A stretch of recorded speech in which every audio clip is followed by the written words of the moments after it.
देखिए फ्रेंड, इस वीडियो हम क्लास 12 की फिजिक्स से चुंबक द्रव्य चैप्टर से एक डेरिवेशन को हल करेंगे। क्या है? एक समान चुंबक क्षेत्र में कुंडली पर लगने वाला बल लागू का व्यंजक। एक समान चुंबक क्षेत्र, देखिए एक हमारे क्या है, एक समान चुंबक क्षेत्र में, ये हमारे क्या एक समान चुंबक क्षेत्र जिसे हम वेक्टर बी नाम दिए। लगने वाला बल लागू, देखिए क्षेत्र में कुंडली, देखिए हमारी क्या है, कुंडली जो आकार है, लगने वाला बल लागू का व्यंजक प्राप्त करना है। देखते हैं, देखिए ये हमारा क्या है, एक आयत क्या है, कुंडली है, जिसे हम नाम क्या दिए हैं, ए बी सी डी। ठीक है, माना ए बी सी डी एक आयतकार कुंडली है, माना ए बी सी डी एक आयतकार कुंडली है जिसे चुंबक क्षेत्र एन एस के मतलब नॉर्थ और साउथ के बीच रखा गया है, मध्य मतलब रखा गया है। कुंडली की लंबाई एल, देखिए कुंडली की लंबाई जो है इसे एल मानते हैं, इसे चौड़ाई स्मॉल बी। यदि कुंडली में आई धारा प्रवाहित करे तो, देखिए यदि इसमें आई धारा प्रवाहित करेंगे तो हमारा क्या होगा, एक बल उत्पन्न होगा, लॉरेंज बल। देखिए अब से जो हम यहाँ लिख देते हैं, लिखे माना ए बी सी डी का आयताकार कुंडली है जिसे चुंबक क्षेत्र एन एस के मध्य रखा गया है। कुंडली की लंबाई एल, कुंडली की लंबाई एल है तथा चौड़ाई बी है। देखिए माना ए बी सी डी, माना ए बी सी डी एक आयताकार कुंडली है जिसे चुंबक क्षेत्र नॉर्थ और साउथ के मध्य रखा गया है। कुंडली की लंबाई एल है तथा चौड़ाई स्मॉल बी है।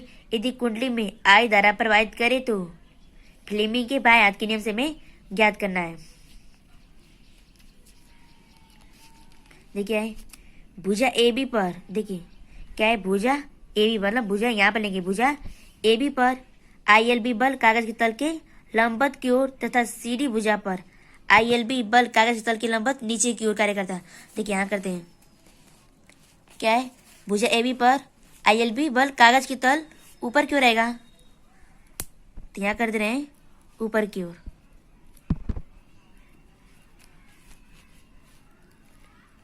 आई एल बी मतलब ऊपर की तरह। भुजा ए बी पर, देखिए भुजा ए बी पर आई एल बी बल कागज की तल लंबवत ऊपर की ओर, और तथा सी डी भुजा, ये क्या है, सी डी भुजा पर आई एल, देखिए आई एल बी बल कागज के तल के लंबवत नीचे की ओर, मतलब नीचे की ओर यहाँ पर।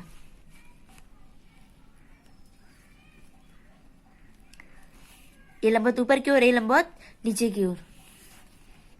अब देखिए यहाँ से बिंदु रेखा मारते हैं।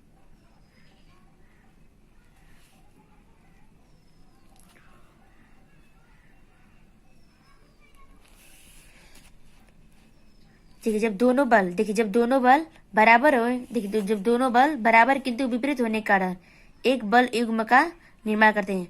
बल युग्म क्या था, मतलब बल युग्म मतलब जोड़ा, बल युग्म मतलब क्या होता है, जोड़ा। देखिए दोनों बल बराबर किंतु विपरीत होने के कारण, देखिए दोनों बल क्या है, बराबर है किंतु क्या है, विपरीत होने के कारण यहाँ क्या होते हैं, बल युग्म का निर्माण करते हैं, जिसे कुंडली थीटा कोण से घूम जाती है। क्या थीटा, ये देखिए यहाँ कोण क्या होगा हमारा, थीटा। यहाँ कोण हमारा क्या होगा, थीटा। देखिए अब यहाँ इस रेखा को मिला लेते हैं, इसे नाम देते हैं ई, और ये हमारा क्या है, सी।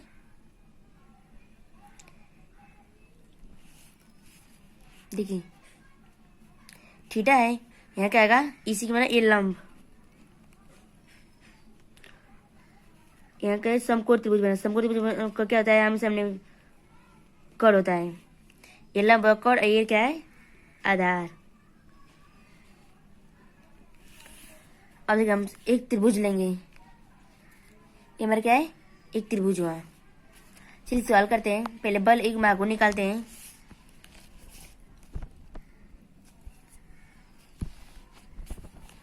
लिखिए दोनों बल बराबर किंतु विपरीत होने के कारण एक बल युग्म का निर्माण करते हैं जिससे कुंडली थीटा कोण से घूम जाती है।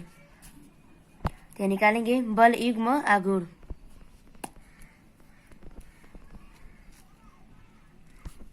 बल युग्म आघूर्ण, इसे किस तरह से, टाउ से। टाउ बराबर क्या होता है हमारा, यहाँ पे लिख दे रहे हैं, देखिए टाउ बराबर हमारा क्या होता है, बल गुड़े बलों के बीच की दूरी, बलों के बीच की दूरी। दूरी हमारी क्या है, देखिए दूरी हमारी क्या है, इसी क्या हमारी दूरी है। तो लिखेंगे बल को फार्मूला है, मतलब अब रखेंगे फार्मूला पर। देखिए बल हमारा क्या है, IL B गुणे दूरी हमारी क्या है, बलों के बीच की दूरी क्या है, EC। अब इसे हल करते हैं, क्या लेंगे, समकोण त्रिभुज।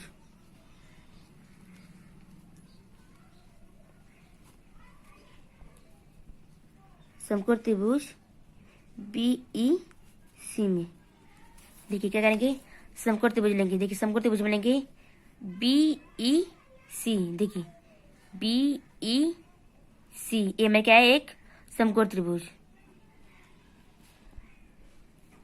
देखिए अब ले एक कड़ है, ये लंब है, ये कड़ है। देखिए लंब का मान हमें दिया है, क्या है लंब का मान, देखिए हमें लंब का मान तो ज्ञात करना है, लेकिन हमें कड़ का मान दिया है। देखिए BC का मान क्या कितना दिया है, देखिए यहाँ BC का मान क्या दिया है, स्मॉल b, मतलब चौड़ाई हमें कितना दिया है, B। चौड़ाई में क्या दिया है, B। तो लिखेंगे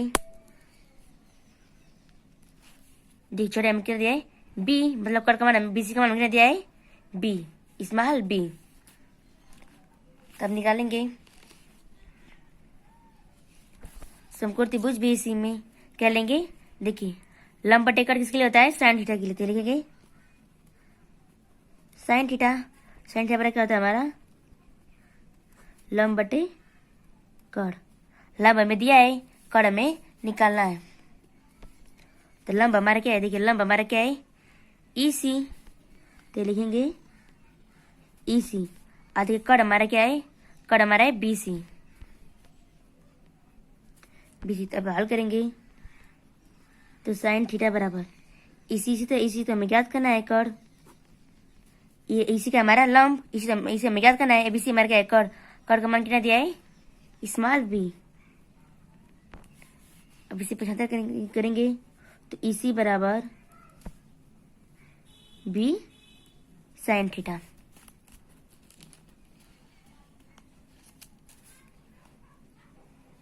अब देखिए EC का मान क्या करेंगे, इसे एक मान लेते हैं, करेंगे इसको समीकरण एक मान बना लेते हैं, समीकरण एक। अब क्या करेंगे, EC का मान समीकरण एक में रखने पर क्या करेंगे, EC का मान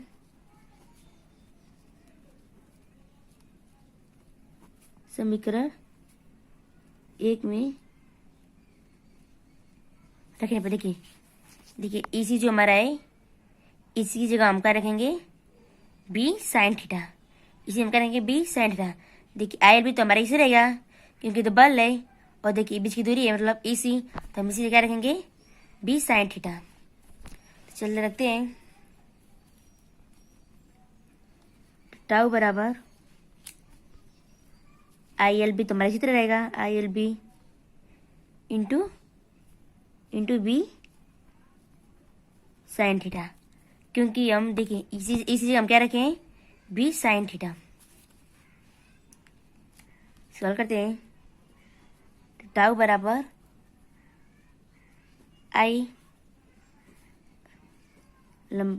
L गुणे स्मॉल b और B साइन थीटा। देखिए इसको हम क्यों एक साथ लिए, ये क्या है, लंबाई, ये गुणे हमें क्या है, चौड़ाई। तो हम जानते हैं आयत क्षेत्रफल, ये हमारा देखिए एक आयत की तरह है, ये हमारा क्या है, एक आयत की तरह। तो आयत क्षेत्रफल क्या होता है, लंबाई गुणे चौड़ाई। तो इसी हम क्या रहेंगे, ये हमारा क्या है, क्षेत्रफल होगा। क्षेत्रफल मतलब क्या होगा, एरिया मतलब A, क्षेत्रफल हमारा क्या होगा, A। देखिए यहाँ होता है लंबाई, आयत का क्षेत्रफल क्या होता है, आयत क्षेत्रफल ऐसे होता है लंबाई गुणे चौड़ाई, मतलब L गुणे B। आयत क्षेत्रफल क्या होता है, लंबाई गुणे चौड़ाई। ठीक है, इतने हम क्या रखेंगे, ए हमारा क्या है, क्षेत्रफल, इसे हम क्या रखेंगे, देखिए लंबाई गुणा चौड़ाई करेंगे ए, इसलिए हमको एक साथ लिए हैं। चलते हैं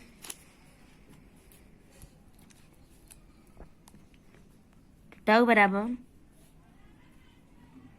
आई, इसे हम क्या करेंगे ए बी साइन थीटा। देखिए लिख चुकी हम लिख रहे हैं एल गुणे बी बराबर क्या आएगा क्षेत्रफल। हमारी क्षेत्रफल वगैरह हमके ये क्या है कुंडली का क्षेत्रफल, ये हमारा क्या है कुंडली का क्षेत्रफल।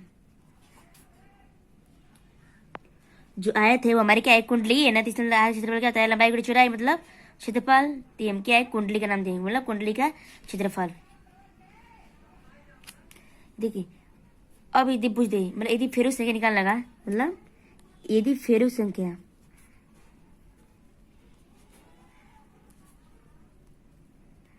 फेरू संख्या एन नो मतलब स्मॉल एन नो तो क्या आगा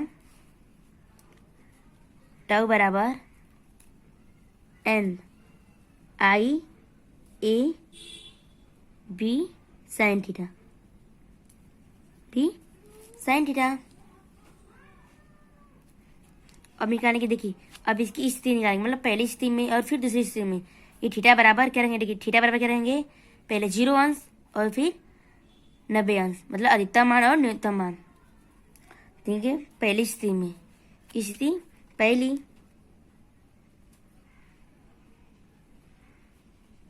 स्थिति क्या करेंगे पहली लेंगे मतलब फर्स्ट स्थिति फर्स्ट लेंगे। यदि थीटा बराबर 0 अंश थीटा बराबर क्या करेंगे 0 अंश स्थिति मतलब फर्स्ट में, तो टाउ बराबर में क्या आएगा N I A B. Sine theta हम क्या रखें 0 अंश, तो मेरा क्या आएगा टाउ बराबर 0 अंश। टाउ बराबर क्या आएगा हमारा 0 अंश मतलब ये कम है, ये न्यूनतम मान है। पहली स्थिति में क्या हमारा थीटा बराबर क्या होगा न्यूनतम मान। अब यहाँ दूसरी स्थिति में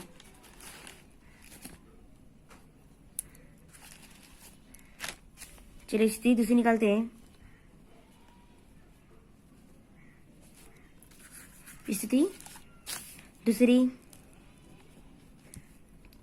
इसे निकालेंगे क्या आएंगे थीटा बराबर 0 अंश थीटा बराबर 90 अंश सॉरी फ्रेंड थीटा बराबर 90 अंश थीटा बराबर 90 अंश।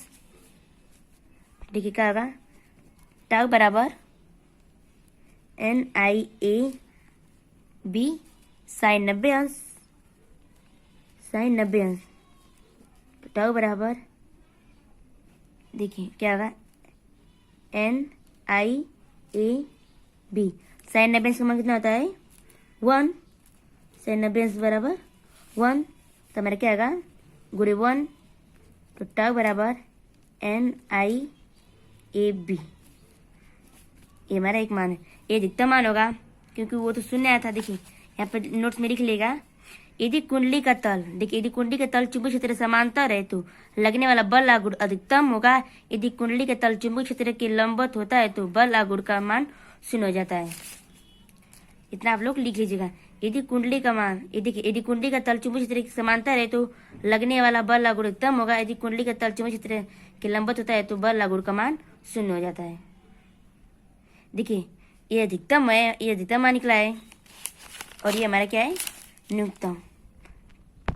पहली मान क्या निकाले देखिए पहला जो है पहली स्थिति में वो न्यूनतम है और दूसरा में जो है अधिकतम मान।